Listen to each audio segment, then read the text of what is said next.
we have also started scrutinizing the land sale permission. তাতে আমি দেখা পাইছো যে হিন্দুৱে মুছলমানক বিক্ৰী কৰা মাটিৰ পৰিমাণ বহুত বেছি আৰু মুছলমানৰ পৰা হিন্দুৱে কিনা বহুত কম। ইভেন তিনচুকীয়াৰ দৰে জিলাত হিন্দুৱে মুছলমানক বিক্ৰী কৰা মাটিৰ সংখ্যা বেছি আৰু মুছলমানে হিন্দুক মাটি বিক্ৰী কৰা সংখ্যা বহুত কম। তাৰ পৰা বুজা যায় আৰু এই মুছলিমৰ ভিতৰত বহুতখিনি অসমীয়া মুছলিম আছে, খিলঞ্জীয়া মুছলিম আছে, তাত আমাৰ একো আপত্তি নাই। কিন্তু জেনেৰেলি যদি আপুনি চাব যায় তেতিয়াহ'লে দ্য ডেমোগ্ৰাফি যিটো চেঞ্জ হৈছে, চেঞ্জটো অকল পপুলেশ্যনত হোৱা নাই, ৱেলথতো হৈ আছে। ইমান দিনে আমি ভাবি আছিলোঁ যে নাম্বাৰছত হৈছে, কিন্তু এতিয়া যিটো দেখা গৈছে অকল সংখ্যাত হোৱা নাই, সম্পদতো হৈছে। তাৰ বিষয়ে মোৰ এটা প্ৰেছ কনফাৰেন্স মই কেতিয়াবা কৰিম।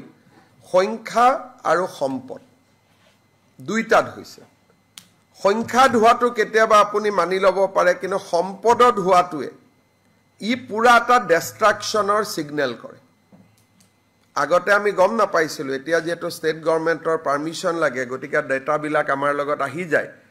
আৰু মইতো দেখা পাইছোঁ যে ডেমোগ্ৰাফি চেঞ্জেছ অকল সংখ্যাত হোৱা নাই, আমাৰ অৰ্থনৈতিক সম্পদৰ ক্ষেত্ৰতো দ্ৰুত গতিত হৈছে। মানে এক প্ৰকাৰ ক'ব গ'লে আমাৰ অসমীয়া মানুহৰ আত্মসমৰ্পণৰ অধ্যায় এটা ইতিমধ্যে আৰম্ভ হৈছে। We have also started scrutinizing the land sale permission. তাতে আমি দেখা পাইছোঁ যে হিন্দুৱে মুছলমানক বিক্ৰী কৰা মাটিৰ পৰিমাণ বহুত বেছি আৰু মুছলমানৰ পৰা হিন্দুৱে কিনা বহুত কম।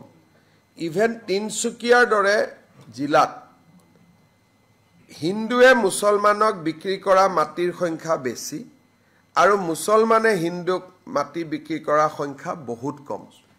তাৰ পৰা বুজা যায় আৰু এই মুছলিমৰ ভিতৰত বহুতখিনি অসমীয়া মুছলিম আছে, খিলঞ্জীয়া মুছলিম আছে, তাত আমাৰ একো আপত্তি নাই।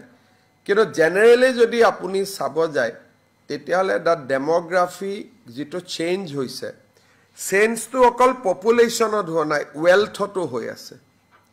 ইমান দিনে আমি ভাবি আছিলোঁ যে নাম্বাৰছত হৈছে, কিন্তু এতিয়া যিটো দেখা গৈছে অকল সংখ্যাত হোৱা নাই, সম্পদতো হৈছে। তাৰ বিষয়ে মোৰ এটা প্ৰেছ কনফাৰেন্স মই কেতিয়াবা কৰিম। সংখ্যা আৰু সম্পদ দুইটাত হৈছে। সংখ্যাত হোৱাটো কেতিয়াবা আপুনি মানি ল'ব পাৰে, কিন্তু সম্পদত হোৱাটোৱে ই পুৰা এটা ডেষ্ট্ৰাকশ্যনৰ ছিগনেল কৰে।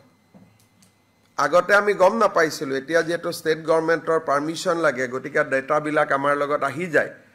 আৰু মইতো দেখা পাইছোঁ যে ডেমোগ্ৰাফি চেঞ্জেছ অকল সংখ্যাত হোৱা নাই, আমাৰ অৰ্থনৈতিক সম্পদৰ ক্ষেত্ৰতো দ্ৰুত গতিত হৈছে। মানে এক প্ৰকাৰ ক'ব গ'লে আমাৰ অসমীয়া মানুহৰ আত্মসমৰ্পণৰ অধ্যায় এটা ইতিমধ্যে আৰম্ভ হৈছে।